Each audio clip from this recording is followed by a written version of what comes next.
नमस्कार। ओडिशा इतिहासर किछि अकुहा कथा विषय यह द्वितीय वीडियो। कथा आरंभ करिया पूर्व मुझे सूचना देवाक चाहिए ये जहाँ कि मु कथबार्ता करुच्ची एगुड़िक एमती हालुका फुलुका भाव में करूना। एतिकी कथा कहवाई दीर्घ 20 वर्ष धरी मत सूक्ष्म अनुसंधान करने पड़ी। 20 वर्षर अनुसंधान पर किछि कथा आपण आगे रखापी चाहूँगी। एवं कथा आगक नवा 1568 ख्रीष्टाब्द जो आक्रमण होता बारबाटी उपर जो आक्रमण होता सीटा ओडिया मानक द्वारा आयोजित आक्रमण थिला एवं सेतेबेले कला पहाड़ ओडिया मानकर मित्र थिला, सहयोगी थिला। एटा गोटे बहुत बड़ गवेषणार कथा नुहे। आपण जदि चकड़ापथी उल्टाई देबे सेथिरे देखिबे कला पहाड़ को कि रास्ता देखैतिला। कला पहाड़ को रास्ता देखैतिले सिखिमो नाही। ठीक सेमिति जे कोनसी इतिहास बहिर गोटे पृष्ठा उल्टाई देबे देखिए मुकुंद देव को मारिथिले रामचंद्र देव। ठीक सेमिति एथिरे सहयोग करथिले उत्तर ओडिशार रघु, पश्चिम ओडिशार प्रताप इत्यादि इत्यादि। एथिरो स्पष्ट बुझा पड़ुछि जे ये जो बारबाटी उपर जो जवन माने आक्रमण करथिले एथिरे ओडिया माने तांको सहयोग करथिले एवं यह एक विद्रोह थिला मुकुंद देवଙ୍କ विरुद्ध रे।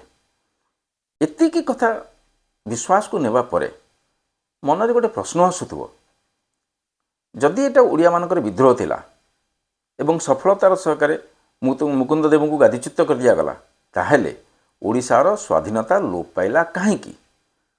आउ कला पहाड़ एते बदनामग्रस्त हैला काहेकि? ये दुईटी प्रश्न निश्चित रूपे जे कोनोसी श्रोतांकर मन को आंदोलित करिवो। ए विषय कहवा पूर्व मु अच्युतानंदंकर गोटे पंक्ति आपण शुणा चाहिए। अच्युतानंद लिखिछन्ति, हंसटी उदय हंसटी स्थिति हंसु प्रलय जहाँ बोलू थांती हंसु प्रलय जहाँ बोलू थांती। कौन अच्युतानंद लिखिले? हंसटी उदय हंसटी स्थिति हंसु प्रलय जहाँ बोलू थांती। ए विषय जदि आप जड़े वक्ता को कहे भाषण देवाई सी 2 घंटा आनंदर सहकारे कहीदेवे। हंस कहले जीवात्मा, हंस कहले परमात्मा, ये भाव में भाषण द्वारा कौन असुविधा नहीं। किंतु हंसु जे जड़े ऐतिहासिक चरित्र हो पारती एक खूब सूक्ष्म गवेषणार आवश्यकता रही। हंसु किए? हंसु बोली जो ऐतिहासिक चरित्र सी होचंती सुलेमान कराणीर पुतुरा।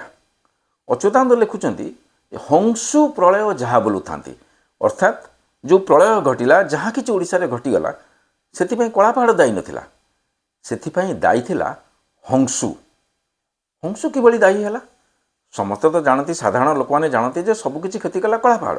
हंसु कोनटा कला ना? से समय रे कला पहाड़ किछि भी करी नाही। ए जो आक्रमण हैला आपण इतिहास बही रे पढ़िथिबे जे सेथिरे जवन सेनांकर तरफरु बायजिद नेतृत्व नौथला। बायजिद होची सुलेमान कराणीर पुत्र। बायजिद नेतृत्व नौथला। कौन सी गोटे कारण पे हंसु बायजिद को हत्या करिछि। हंसु बायजिद को कहीं हत्या कला से विषय आम कि जानी ना। से ओडिया मानकर किछि भूमिका थिला बा नथिला से विषय आम कि जानी ना। किंतु हंसु बायजिद को हत्या करिबा परे परे समग्र दृश्यपट बदली गला। कारण सुलेमान कराणीर आउ गोटे पुओ दाऊद सी आसला छवि उपरकू एवं दाऊद आसवा मतरे प्रथमे हंसु को हत्या करदेला। तापरे परे ओडिशार जहाँ किछि क्षति घटी से सब क्षतिर कारण होइछि दाऊद। आरपटे कौन होइछि ना कला पहाड़ जे ओडिया मानकर मित्र थिला सी मध्य जाइकी दाऊद सपक्ष रे ओडिया मानक विरुद्ध रे युद्ध करिछि। ए सब घटिछि केबे? 1568 परे एवं बायजिदर मृत्यु परे दाऊद सुलेमान कराणीर द्वितीय पुत्र दाऊद सी जेतेबेले आसीछि सम्मुख को सेतेबेले जाइकी ओडिशार क्षति घटी। 1568 आक्रमण रे किछि क्षति घटी नहीं। जदि 1568 आक्रमण रे क्षति घटिला नाही एवं दाऊद आसिला परे ही ओडिशार सब किछि क्षति हैला ताहले कला पहाड़ एते बदनाम हैला कोन पे? एक कथा बुझिबा पई कला पहाड़ को चिन्हिबा पई पड़िबो। को कारण पई कला पहाड़ रागिला ओडिशा उपरे ताकू बुझिबा पई पड़िबो। आज पई एतिकी ए सब विषय आलोचना परवर्ती वीडियो रे। नमस्कार।